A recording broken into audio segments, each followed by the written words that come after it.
안녕하세요. 오랜만에 돌아온 사회복지 정책 알려주영 김주영입니다. 2024년 보건복지부에서 시행하는 사업들에 대해서 알려드릴 건데요. 내용이 너무 방대하다 보니 이번 영상에서는 새롭게 생겨나는 신규 사업에 대해서 알려드리려고 합니다.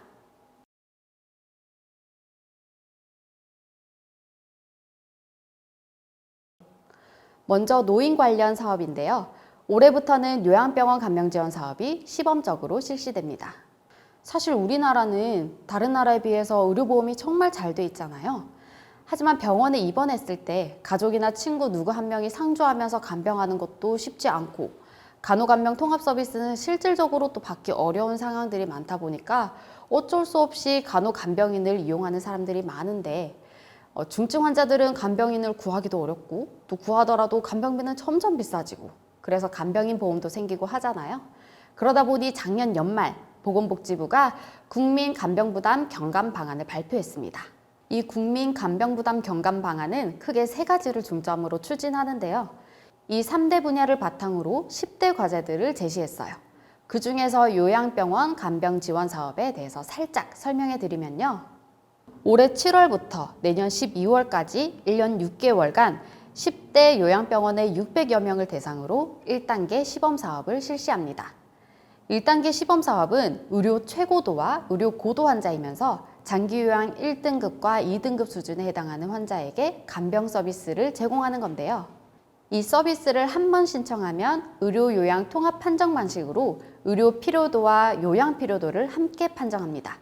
그 중에서 의료 필요도와 간병 필요도가 모두 높은 환자가 1단계 시범사업 참여자로 선정이 됩니다.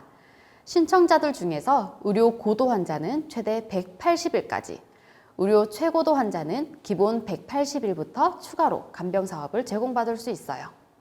앞에서 따로 설명은 드리진 않았는데요. 이번 국민 간병부담 경감 방안에는 간호간병 통합 서비스의 질을 높이고 기능을 확대하려는 정책도 포함되어 있어요. 그래서 이번 요양병원 간병 지원 사업에서도 간호사의 감독과 지도하에 간병 사업이 지원되는데 간병인 1명당 환자가 평균 4명 정도로 배치를 해서 간병의 질을 높일 수 있도록 운영합니다.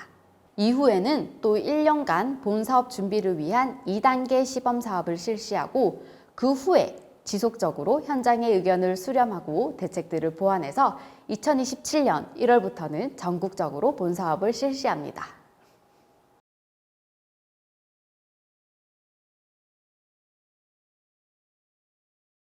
두 번째로는 청년을 위한 사업인데요. 가족 돌봄 청년과 고립 은둔 청년을 위한 사업입니다. 영케어러라고 요즘 많이 들어보셨을 텐데요.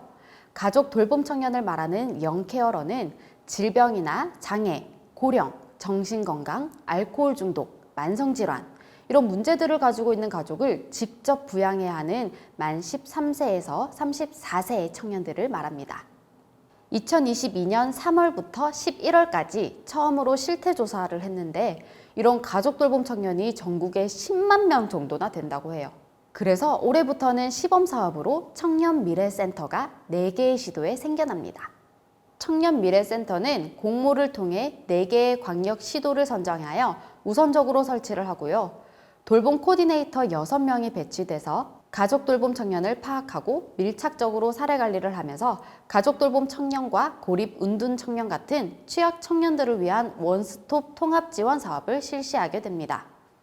학교와 병원, 지역사회에서 발굴한 가족 돌봄 청년들은 원스톱 통합 지원 사업을 통해서 작년 8월부터 시행했던 일상 돌봄 서비스 사업과 더불어 본인의 건강을 관리하고 학업, 취업 준비 등에 쓸 수 있도록 경제적으로 지원하는 자기 돌봄비 지원 사업도 포함되었는데요.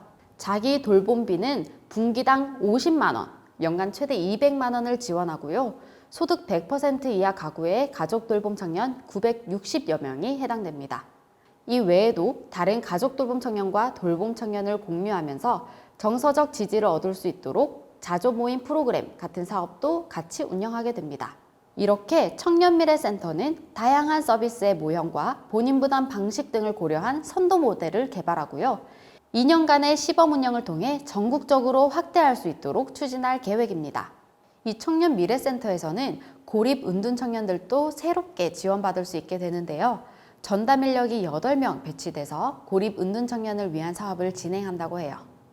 가족 돌봄 청년과 마찬가지로 원스톱 통합 지원 사업을 통해 자기회복, 사회관계, 공동생활 프로그램 등과 가족을 대상으로 소통교육과 자조모임 프로그램 등도 운영합니다.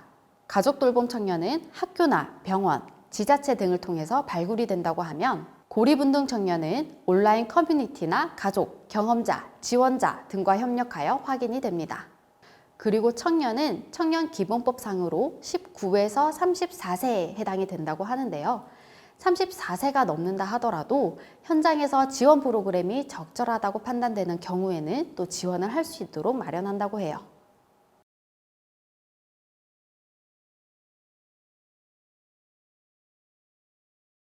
마지막으로는 출산과 양육과 관련된 지원인데요. 요즘 너무나도 심각한 저출산 시대에 따라 출산과 양육에 관한 지원 사업들이 대폭 늘었습니다. 그 중에서도 새롭게 생겨난 사업으로는 임신 계획 단계부터 건강한 임신을 준비할 수 있도록 필수 가입력 검사 비용을 지원하는 사업입니다. 여성은 10만 원, 남성은 5만 원이 지원되는데요. 일부 지자체에서는 이미 신혼부부 검진비를 지원하고 있었지만 올 4월부터는 지역에 상관없이 지원받을 수 있습니다. 그리고 건강한 임신을 위해 여성분들께서는 난자를 냉동하여 보관하는 경우들도 있는데요. 올해 4월부터는 냉동한 난자를 실제 임신과 출산에 사용하는 경우 보조생식술 비용을 회당 100만 원 상한으로 최대 2회까지 지원한다고 합니다. 체외 수정 시술관 지원 횟수 제한도 2월부터는 폐지가 돼서 통합 20회로 지원한다고 해요. 올해 1월부터는 혼인 출산 증여세도 공제됩니다. 혼인 신고일 기준으로 전후 각 2년, 자녀의 출생일로부터 2년 이내에 부모님이나 조부모님 같이 직계존속으로부터 증여받은 재산은 최대 1억 원까지 증여세 과세가액에서 공제됩니다. 원래 직계존속 증여재산 기본공제액이 5천만 원이잖아요. 이 금액을 포함하면 혼인과 출산 전후 양가 각각 1억 5천만 원이 되니까 최대 3억 원까지는 세금 부담 없이 증여받을 수 있게 됩니다. 네, 지금까지 2024년 보건복지부에서 시행하는 사업 중에서 새롭게 생겨나는 신설 사업들에 대해서 알아봤는데요.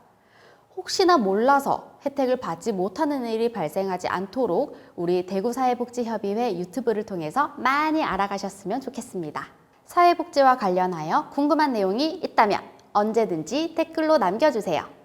지금까지 사회복지정책 알려주영 김주영이었습니다. 안녕.